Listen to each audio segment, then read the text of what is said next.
In this episode, I'm going to help you understand how to position your podcast to support your healthcare practice. Hi, I'm Toby Goodman from tobygoodman.com. If you decide to start a podcast, the first question that usually comes up is, what should this be about? Now that sounds straightforward enough, but it isn't a useful question. Often, this is where you start looking for topics, thinking about what other podcasters are doing and how to keep it interesting enough to keep going. But the danger is that a podcast like that becomes something separate from your work, something you have to come up with ideas for, and another task that seems unrelated to your business. So I'll let you into a little secret. My clients don't think of themselves as podcasters. They don't identify as podcasters. They just happen to podcast for their practice because it's the most efficient way to create marketing material, training material, and profitable relationships. So scrap the generic questions and start with ears, the ears of some very specific people, the ones you want to be heard and understood by. That might be patients or clients, prospective or existing. It might be the members of your team, existing or future. It could be referrers or partners. That's it. You don't need people to listen to your podcast. You only need those specific types. And you're not playing the popularity contest podcasters are playing.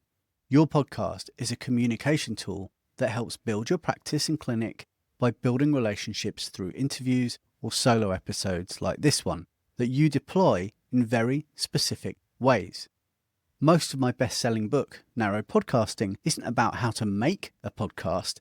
90% of it is about what to do with it once it's been published. As a healthcare professional, you know your stuff. You don't need to search for ideas.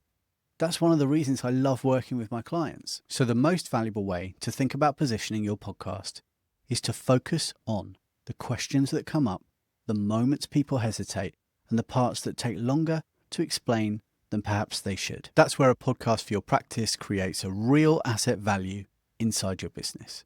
For example, you might record something on what happens in a first appointment, or what someone needs to know about the possible effects of medication or the risks of a procedure.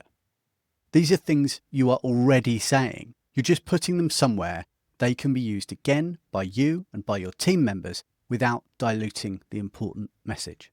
Over time, those episodes start to get used. Someone listens before they come in.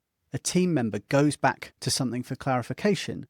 A partner gets a clearer sense of how you work without needing a meeting. A referrer shares a specific episode with someone who has mentioned a result they're looking for that you can give them. And the next thing you know, your voice is in their head on an afternoon walk while you are at work or having an afternoon out with friends.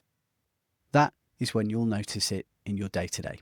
Fewer repeated explanations, clearer expectations, and conversations that already start in a better place. Covering everything in one single episode won't work. Just like I accept that 100% of the people who buy my book won't read it. Some will start it and won't finish it. Fewer will take action. And some of them become my clients. A handful of episodes is enough to begin with. That's why I work with my clients on a launch season to create a contained asset that supports their practice, clinic, or facility and gives them and their team valuable time back. From there, you can produce more episodes that align with your goals with a solid foundation in place. Positioning, in this sense, is simply deciding who this is for and keeping it close to the work you already do. It keeps things useful and manageable. In the next episode, we'll look at what to actually say and how to turn those everyday questions into something you can record without overthinking it. Thanks so much for listening. For more episodes, resources, and how this can be applied in your practice, including ways I can support you, head over to tobygoodman.com/thepractice.